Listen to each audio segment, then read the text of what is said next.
मोदी सरकार आता कुबड्या घेऊन सत्तेत. भाजप महाराष्ट्रात 10 ते 15 वर्ष सत्तेत दिसणार नाही. शहांच्या भाजप बैठकीतील वक्तव्यानंतर वडेट्टीवारांची टीका.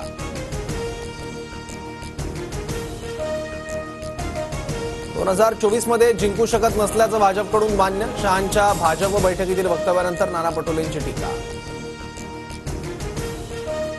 मनोज जरांगेंना रसद पुरवणाऱ्यांना आम्ही पाडणार. रोहित पवार, राजेश टोपेंसारखे 50 उमेदवार पाडण्याची यादी तयार. ओबीसी नेते लक्ष्मण हाकेंचा इशारा. लक्ष्मण हाकेंची मराठा कार्यकर्त्यांविरोधात पोलीस ठाण्यात तक्रार. 20 ते 25 जणांविरोधात कोंढवा पोलीस ठाण्यात गुन्हा दाखल. मराठा कार्यकर्त्यांनी धमकी आणि शिवीगाळ केल्याचा आरोप.